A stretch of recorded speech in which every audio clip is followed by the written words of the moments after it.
Magandang umaga, happy Shabbat. Shabbat Shalom.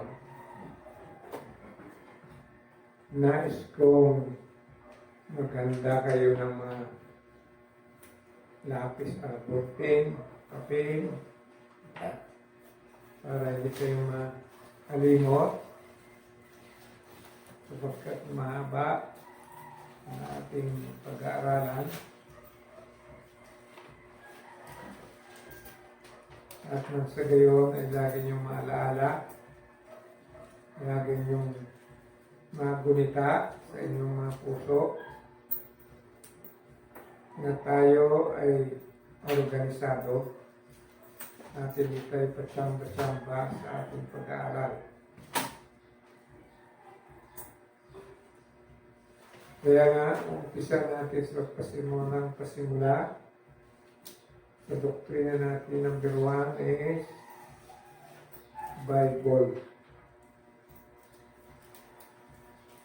Ang Biblia, ang pinagbabatayan natin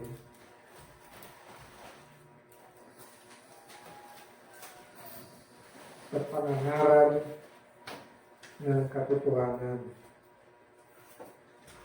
Kaya ito'y nasulat para kayo at ako, tayong lahat, ay inatasang mag-aral. Sabi dyan sa John 5:39, basahin nyo nga, yung pwedeng magbasa dyan.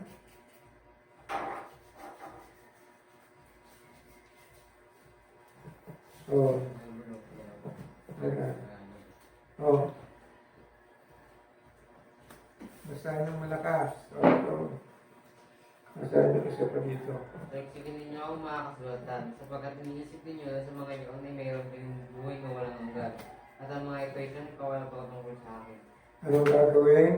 Saliksikin. Sasaliksikin natin ang alin? Banal na kasulatan. Ayan. Sapagkat sa mga ito ay iniisip ninyo na kayo ay mayroong buhay na walang hanggan. Nais niyo ba magkaroon ng buhay na walang hanggan? Anong gagawin niyo para magkaroon kayo ng buhay na walang hanggan? Sasaliksikin ang banal na kasulatan, hanapin natin kung paano tayo magkaroon ng buhay na walang hanggan.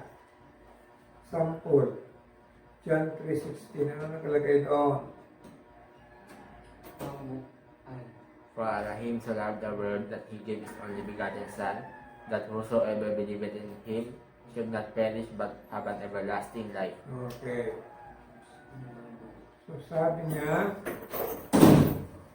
sapagkat ngayon lamang ang pagsinta ng Elohim sa sanlibutan. Na binigay niya ang kanyang buktong na anak upang ang sino man sa kanya sumumpalataya. Ayan o. Huwag mapahama. Huwag mapahama kundi Magkaroon ng buhay na walang hanggan. sino nagnanais magkaroon ng buhay na walang hanggan? Taas kamay. Sigurado kayo dyan? O anong gagawin nyo? Saliksik ng Bible. Ayan. Kailangan. Pangalawa, prayer. Dapat mula nun hanggang ngayon, kabisado na natin yung pag-pray.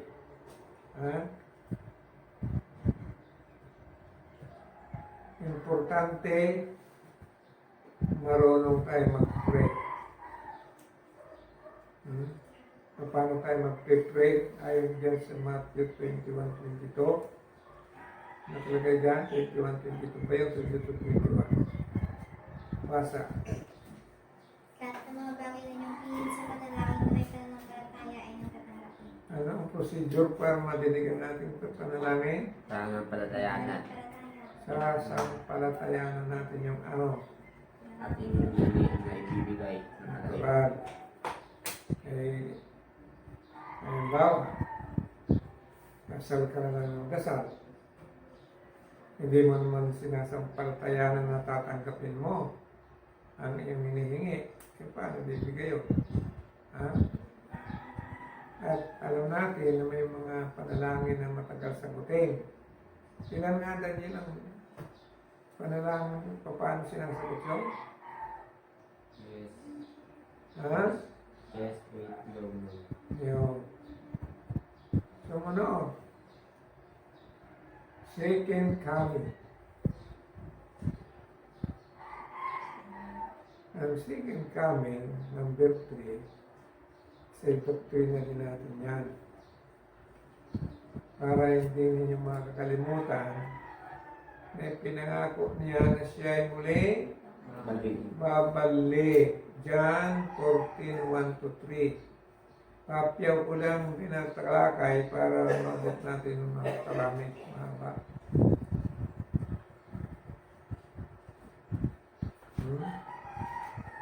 O, basahin. Huwag magulong-ihana ng inyong puso. Magsisampalataya kayo sa Elohim.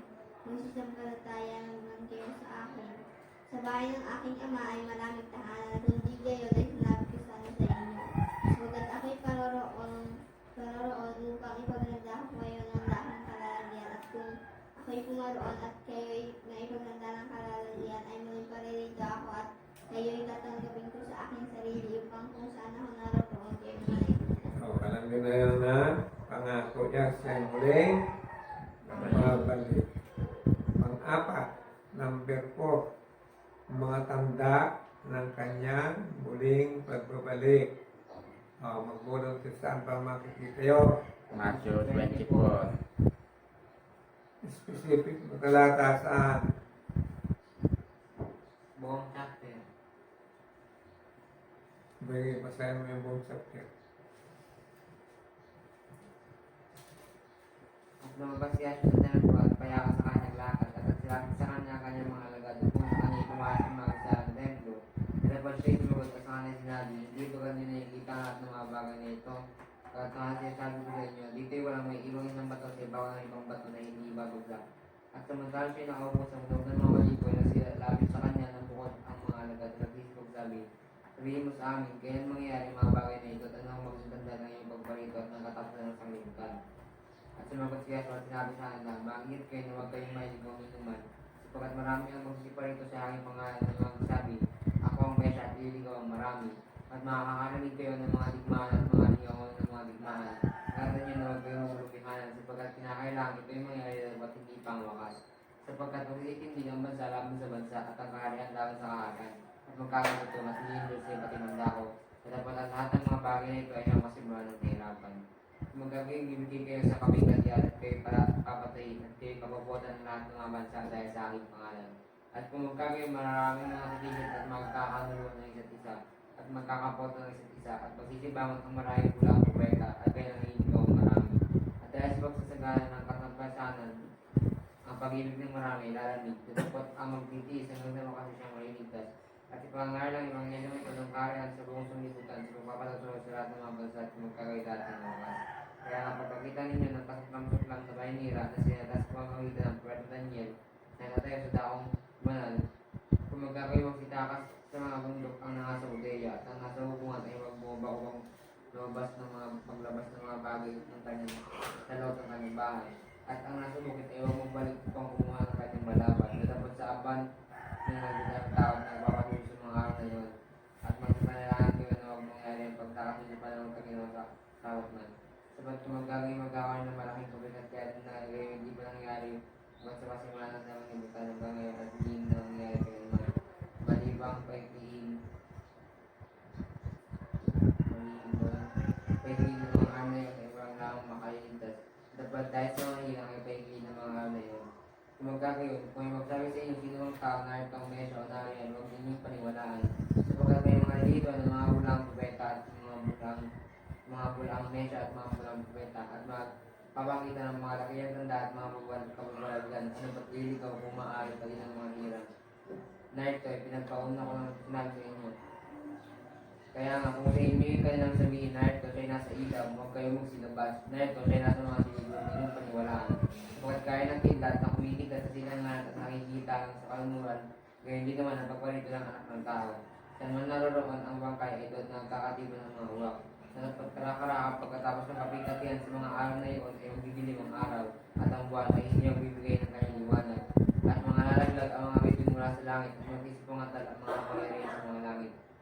lilito ang punta ng anak ng tao sa langit at kung magkabinugsigit at ang lahat ng mga angkat sa lupa at makikita nila na ang anak ng tao na naparito sa mga alapaap na langit na may kapangyarihan at kabilang kalwalatian at susubuin ang kanyang mga anghel na matinding pakak at kanyang titipuin ang kanyang mga hinirang mula sa apat na hangin sa libutan mula sa isang dulo ng langit hanggang sa kabila.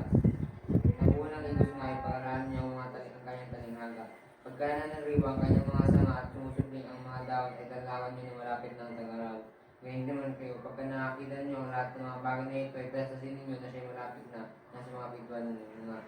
Pagkakas sinasabi ko sa inyo, hindi alahin ito hanggang sa mga galap ang lahat ng mga bagay na ito.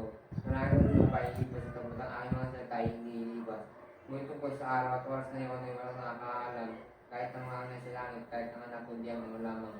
At kung paano ang mga araw ni Noe, ngayon hindi naman ang paborito ng anak ng tao. Sabat gaya ng mga araw, bago nagkagunaw, sila nagsisikay at nagsisinom at nakakaasawa at pinapag-asawa. Kung sa araw pumasok si Noe sa taong, at hindi nila nalaman kung magsigmati yung paggunaw. At sila pinangalan lahat. Ay ngayon hindi naman ang paborito ng anak ng tao. Kung magkaway sa bukid ang dalawang lalaki, ang isa'y buhay at ang isa'y iwan. Dalawang babae na sisigilan sa isang dilingan, ang sisigapuin at ang isa'y iwan. Magpwet nga kayo, sapagkat hindi na nalaman kung anong araw para rito ang inyong Adonai. Yan ang panitiglas sa inyo na kung nalaman ng puno ng sambuhayan kung anong panang dati ng ganakaw ay siyang pupwet at hindi niya mababayaan timbagin ng kanyang bahay. Kaya ang kamuskanda naman sapagkat para rito ang anak ng tao sa oras na hindi niyo iniisip. Sino nga baga ang maliging kapatid matalino na pinagkatiwalaan ng kanyang master sa kanyang sambahayan upang sila ibigyan ng pagkain sa kapanahunan? Mapahal yung maliging kung dumating ang kanyang master ay malatan sa gayon ng kanyang ginagawa. Pagkakas niya sabi ko sa inyo na siya'y sanay pagkakatiwala lahat niya pag-aari. At dapat kung ang masamang alipin yun ay magsabi sa kanyang puso, magtatagal ang aking master. At magsimula bubugin ang kanyang mga kapwa-alipin at makipagkainan sa mga pag-inuman sa mga lating. Dating ang master ng alipin yun sa araw na hindi ay hinihintay at sa oras na hindi niya nalalaman at siya'y babaakin at isasama ang kanyang bahagi sa mga pagpapimbaw. Doon ang mga pagtangis at pag-ngayat ng mga alipin.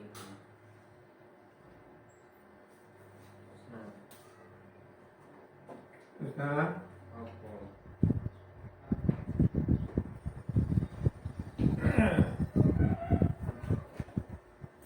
okay, itong tanong. Saan inihalin tulad ng pagparito ng anak ng tao? Ay. Bigla. Palatandaan yun. Ha? Anong tagpo sa banal na kasulatan? Inihalin tulad? Kay Noe. Panahon ni Noe. Noe. Anong ginagawa ba doon sa panahon ni Noe na kagaya ng nangyayari sa ating ngayon? Kain, umiinom, mag-aasawa. At Napag-asawa. pinapag-asawa. Yan ba yung nakikita natin sa panahon natin? Opo. Ngayon, hindi yan pansin ng maraming tao. Kaya kagaya rin ng panahon ni Noe, hindi nila inaalintana yung ganong sitwasyon hanggang sa dumating ang yun. Kaya alam niyo na, yung second coming, yung mga palatandaan ay nandyan ng lahat. Nandyan na. Meron pa bang mga palatandaang sinabi ro na hindi pa nagaganap?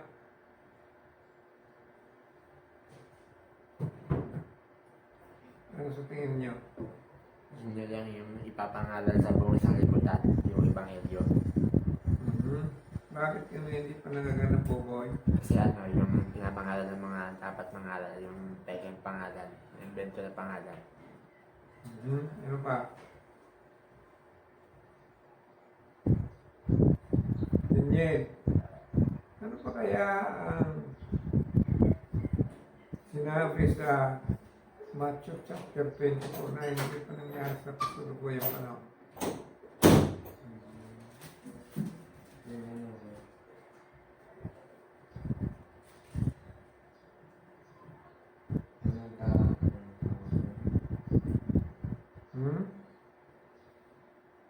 Cheryl, ano, natatandaan mo na hindi pa ang gaganap. Paano natin? Nung kidlat na nakikita mo mula dun sa kanungan ng kidlat. Maraming kidnap dyan eh. Kung gusto mo, panooy mo pag kumidlat. Ha? Christopher Street. Anong kalagay?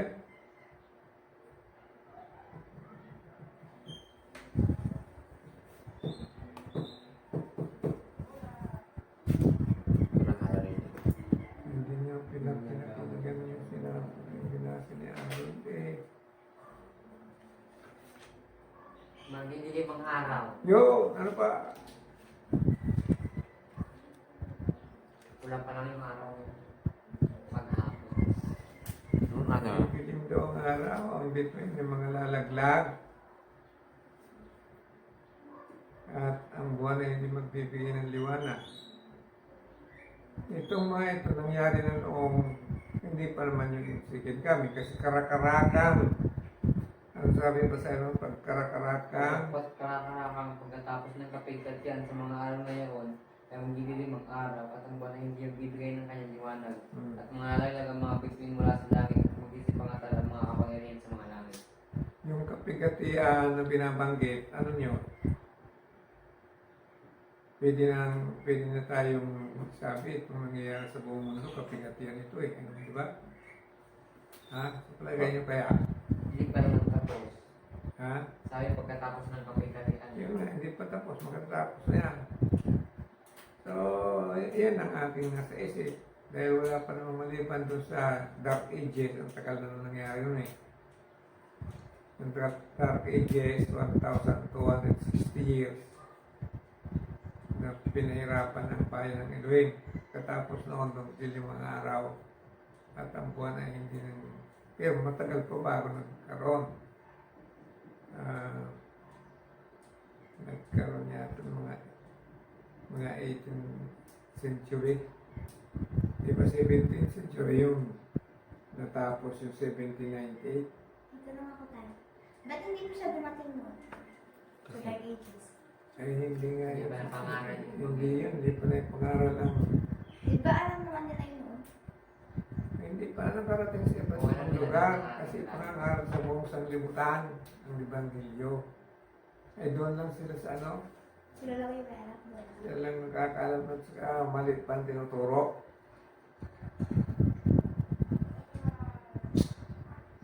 Hindi nga pinapangaral ng Ebanghelyo eh. Sino ba ang Ebanghelyo? O ano ba ang tinuturo ng mga tao ngayon? Ha? Diba? So, ibig sabihin, itong pandemya ito, ito siguro yung kapighati ang dapat maranasan ng maraming tao para ipangaral ang tunay na Ebanghelyo. Ano sa tingin nyo? Kagabi, kinilabutan ako eh. Mayroon akong dalawang tinig na narinig. Para bagang nagsalita, hindi! Ewan kaya, pasigaw eh. Hindi ako kinilabutan. Minimuya ko ulit yung yung Psalms 91. Matagal pa ako na walang kilabot ko eh. So, ibig sabihin, may mga tinig talaga, hindi yan basta-basta. Kung kanino galing, hindi ko alam eh. Si Kispol. Hindi, tulog yung bata. Si Kispol lagi. Pagkatapos dalawang salit na limutan ko kasi. Sinilabutan ako talaga. Kasi ang tanong, ako ba ay hindi tatamaan ng ako ba ililigtas COVID? Hindi! Sabi ka, langin ako ng gusto eh.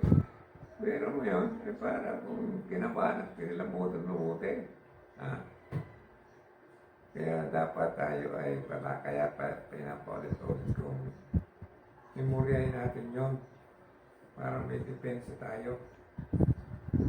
O ano pa ang doktrina natin?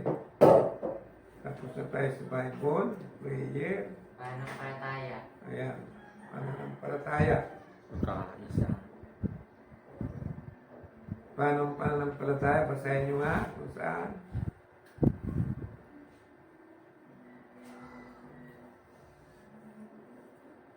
Saan? February 11. Sige na, basahin na. Ano nakalagay? Ano? Ano sa makikita mo? Pananampalataya sa Bible. Matthew 11. Hebrew. Ano? February 11. Hebrew 11. Ayan. May Tama. nagpanampalataya ay siyang kapanatagan na sa mga bagay na hindi kayang patunayan ng mga bagay na hindi nakikita. Okay. Ano pa? Number 5. Number 5 na yan. Number 6. Ano number 6? Dapat. Diba? Tanda ng bayan ng Alahim. Ayan.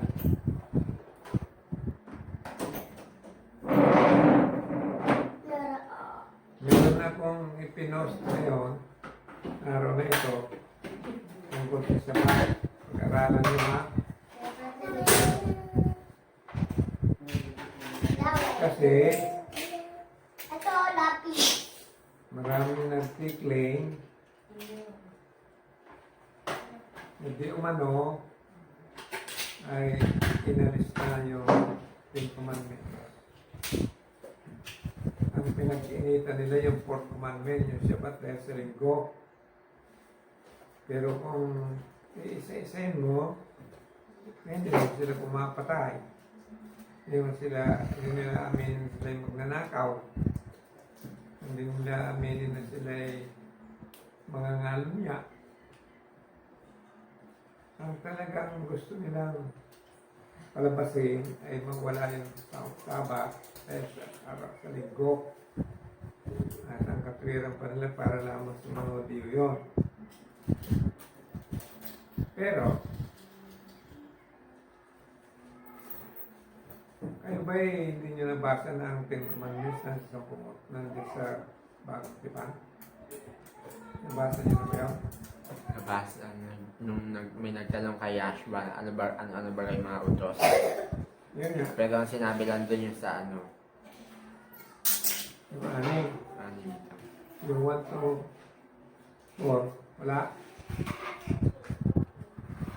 Huwag kang magkakaroon ng ibang iluwing sa harap ko, wala. Mayroon. Hanapin nyo lang. Yun ang assignment nyo. Hanapin nyo yung 1 to 4. Yung 6, yung 5, 10 mayroon nakikita sa New Testament. Kasi yung Sabbath kaya gusto nilang alisin dahil sa linggo. Ayaw nila ng Sabbath, yung linggo ang gusto nila. Ito ang panglaban na number 1 dun eh. Isaiah Maron, Hebreo 4:9. May itira pa ang isang pamayan sa patungkol sa bayan ng Lord. May natitira pula eh, hindi naman inalis eh. Ilan ba ang Sabbath? Sa May natitira, ano ang ibig sabihin nun? May inalis, di ba? Opo. Ano ang inalis? Yung Sabbath of the land. Ha? Sabbath of the land. Ano pa? Annual Sabbath. Ha? Annual Sabbath. Inalis ba yun? Saan mababasa na inalis yun? Ha? Kalimutan. Colossians 2:14 to 17. Basahin.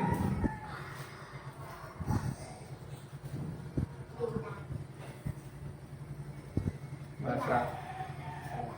na pinawi ang usapang nasulat sa mga patuntunan laban sa atin na hindi naaamin sa atin at ito'y kanyang inalis na pinako sa krus.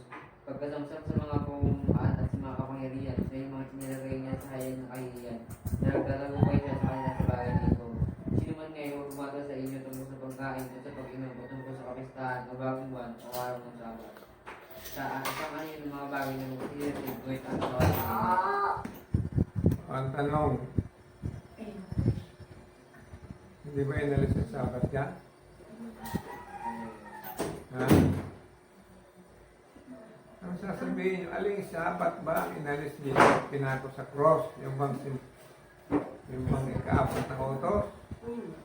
O yung Sabbath ng malan? O Sabbath ng Mudyo? Yan, titingnan doon. pagkain naman, nakalagay doon. Baboy ba yan? Hindi, di ba? Pero may pagkain dyan. Mga bagong buwan. So, dapat ma-analyze yung mabuti kung anong sinasabi ng talata. Ha? Itong pinakamagaling na argumento, mga anak. Yung Ten Commandments, sino sumulat noon? Lahim. O paano sinulat? Lahim.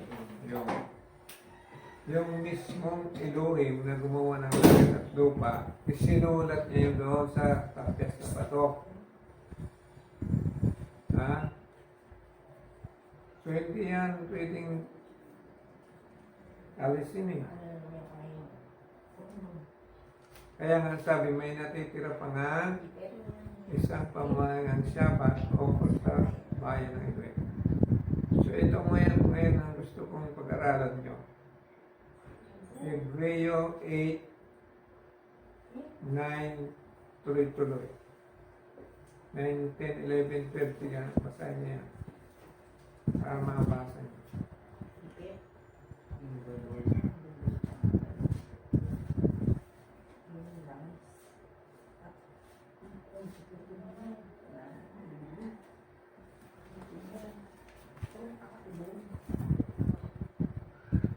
Wait, Gary, lagyan ko yung pulbo. Ano nakalagay? Numbers 5. Gusto nyo nakasanay. Hebreo chapter 8, verse 9 to 10. Hanggang tuloy-tuloy pa. Hindi ayon sa tipang aking ipinakipagtipan sa kanilang mga magulang. Nang araw na sila'y aking tangnan sa kamay upang sila'y ihatid sa labas ng lupain ng Ehipto. Sapagkat sila'y hindi nanatili sa aking tipan at akin silang pinabayaan, sinabi ng Yehova. Sapagkat ito ang pakikipagtipang aking gagawin sa sambahayan ni Israel. Pagkatapos ng mga araw na iyon, sinasabi ng Yahuwah, ilalagay ko ang aking mga kautusan sa kanilang pag-iisip at sa kanilang mga puso. Mga puso ay aking isusulat ang mga ito. At ako'y magiging Elohim nila at sila'y magiging bayan ko. At hindi magtuturo ang bawat isa sa kanyang kababayan at ang bawat isa sa kanyang kapatid na sasabihin, kilalanin mo ang Yahuwah, sagot ako'y makikilala ng lahat, mula sa kaliit-liitan hanggang sa kadakidakilaan sa kanila. Sapagkat ako'y magiging makabagin sa kanilang kalikuan, at ang kanilang mga kasalanan ay hindi ko naaalalahanin pa. Doon sa sinasabi niya, isang bagong tipan ay dinuma niya ang una. Dalawa't ang Okay, dito nagkakaroon ng maling kaisipan ng mga kontra sa Shabbat. Isang bagong tipan ay linuma na daw halin. isang bagong tipan ay dinuma ng Elohim. Linuma yung bagong tipan. Luma yung luma.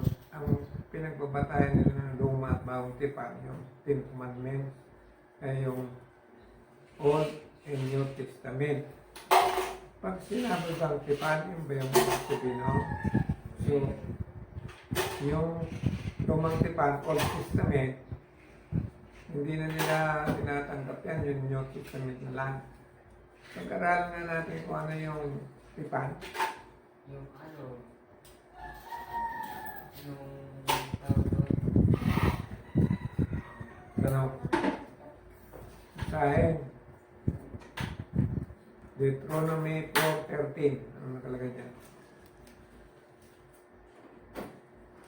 At kanyang ipinahayag sa inyo ang kanyang tipan na kanyang inutos sa inyong galawin sa mga tigbagay ang 10 utos at kanyang isinunod sa law sa Panginoon. Alin ang tipan? Piri? Inutos sa Surat na sa dalawang tapos na Elohim. So, ang Ten Commandments, overnight. Yun yung tipan. So mayroon dalawang klase ng tipan. Isang utos, isang kasunduan. Tandaan nyo yan ha. Yung kasunduan, kung babasahin natin dyan sa Exodus chapter 19, nandun yung kasunduan eh. Anong kasunduan nila? So, sundin ng bayan ng Diyos. So, basahin natin yung Exodus chapter 19, 1. Tuloy-tuloy. Basahin ng araw dyan, nakasan nyo.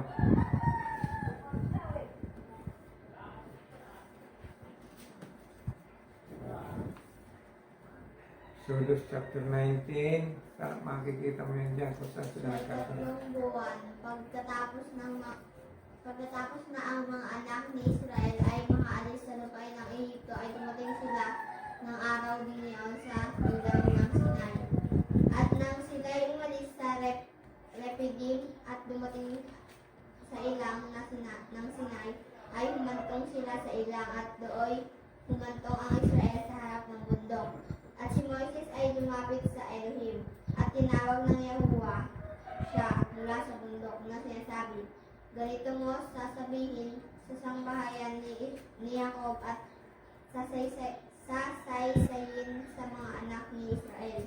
Inyong nakita ang aking ginawa sa mga Ehipsyo at kung paano dinala ko kayo sa mga pakpak ng agila at kayo'y inilapit ko sa aking din. Kaya't ngayon, kung tunay na inyong susundin ang aking tinig at iingatan ang aking tipan ay magiging isang tanging kayamanan na kayo sa akin na higit sa lahat ng bayan, sabagat ang buong lupa ay akin. At kayo'y magiging isang kaharian ng mga saserdote sa akin at isang banal na bansa.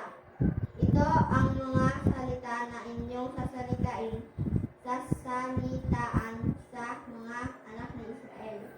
At dumating si Moises at tinawag ang mga matanda sa bayan at ipinahayag sa harap nila ang lahat ng salitang ito na iniutos ng Yahuwah sa kaniya. At ang buong bayan ay sumagot na magkakaisa at nagsabi, yaong lahat na nagsalita ng Yahuwah ay amin. Yaong lahat na sinalita ng Elohim ay aming gagawin. At ipinagbigay alam ni Moses Anong talata yun? 8, Sige, tuloy mo. ang mga salita ng bayan sa Elohim. At sinabi ng Yahuwah kay Moises, narito, ako'y naparirito sa iyo sa isang salimuot na ulak upang marinig ng bayan pagka ako'y magsasalita sa iyo at paniwalaan ka rin naman nila magpakailanman. At sinalita ni Moises ang mga salita ng bayan sa Yahuwah. At sinabi ng Yahuwah kay Moises, kumaroon ka sa bayan at magpabalalin mo sila ngayon at bukas at laghan nila ang kanilang mga damit. At humanda sa ikatlong araw. Sabagat sa ikatlong araw ay bababa ang Yahuwah sa paningin ng buong bayan sa ibabaw ng bundok ng Sinai.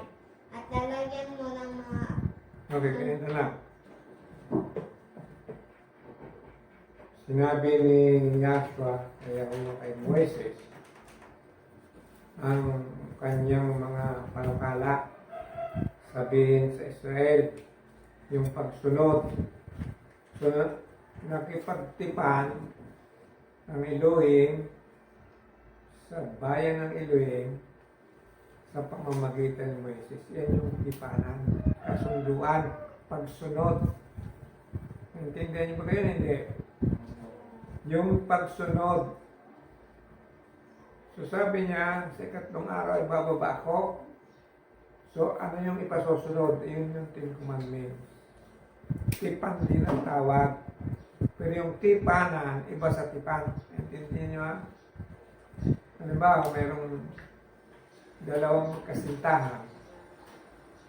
Nagtipanan sila na mag-iibigan sila ng kamatayan. Yan ang tipanan. Pero yung tipan ay yung Ten Commandments.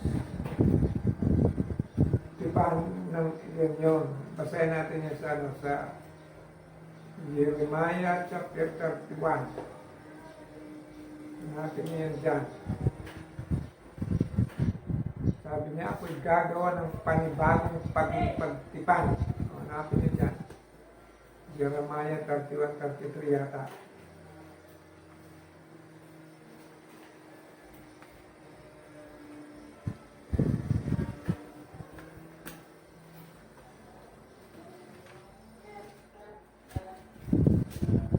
Nakita niya.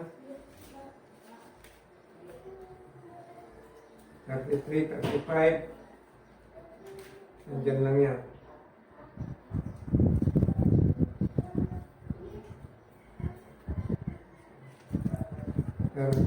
Jeremiah 31 o kaya 33. Jeremiah 33. Basta nandiyan yan. Makikipagtipad ako sa hanapin nyo. 31. Sige, basa. Word. Narito ang mga araw ay dumarating, sabi ng Yahuwah, na ako'y makikipagtipan ng panibago sa sangbahayan ni Israel at sa sangbahayan ni Huda.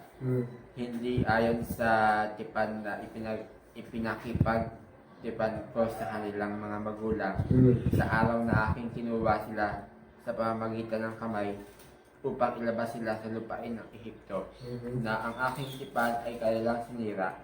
Bagaman ako'y asawa nila, sabi ng Yahuwah.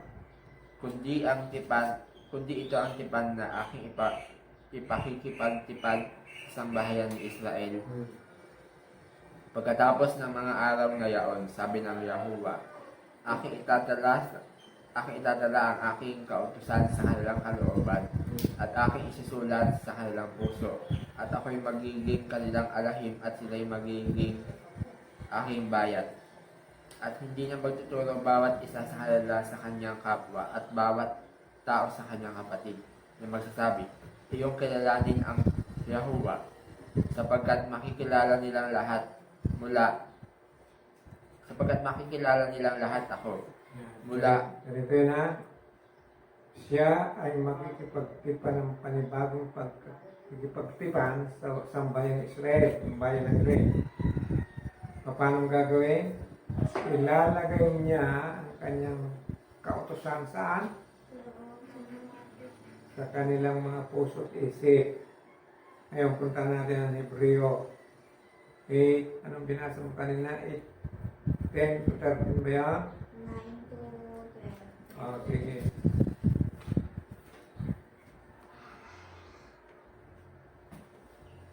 Basa. Hindi ayon sa ibang aking ipinakipagtipan sa kanilang mga magulang ng araw na sila'y aking tamnan sa kamay upang sila'y ihatid sa labas ng lupain ng Ehipto, sapagkat sila'y hindi nanatili sa aking tipan at akin silang pinabayaan, sinasabi ng Yahuwah. Sapagkat ito ang pakikipagtipang aking gagawin sa sangbahayan ni Israel. Pagkatapos ng mga araw na yaon, sinasabi ng Yahuwah, ilalagay ko ang aking mga kautusan sa kanilang pag-iisip at sa kanilang mga puso'y aking isusulat ang mga ito. At ako'y magiging Elohim nila at sila'y magiging bayan ko. Okay. Nakipagtipan ng panibago, hindi gaya noong una. Ano ba ang una? Saan sinulat yung tipan? Sa dalawang tapyas na bato.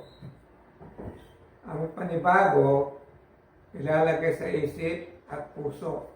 Dalawa rin tapyas isip, puso.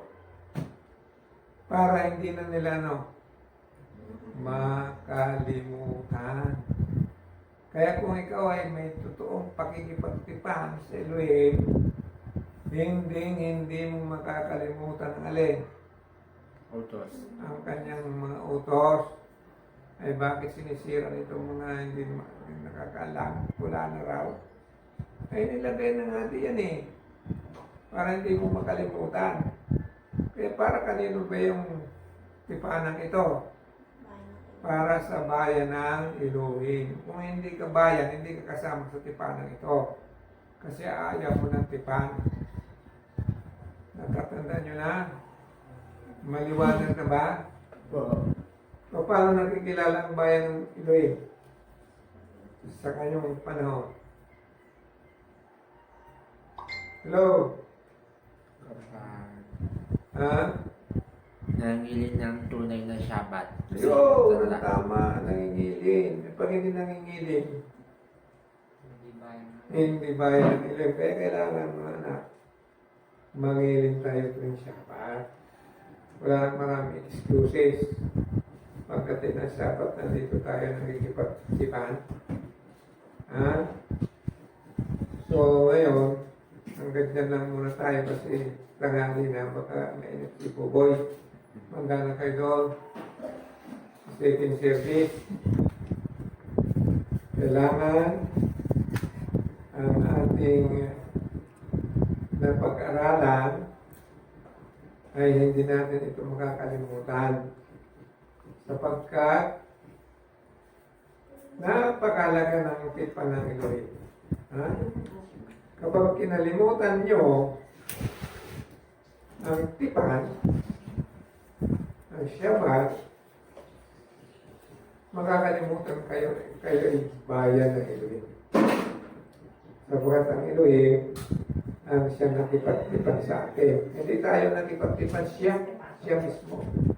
Ang sabi niya, ako'y makikipagtipan sa aking bayan ng panibagong makikipagtipan. Sapagkat yung unang tipan ko ay kinalimutan nila. So, paano yung gagawin? Ilalagay ko sa kanilang pag-iisip at puso para hindi na nila ito makakalimutan. Amen? Amen.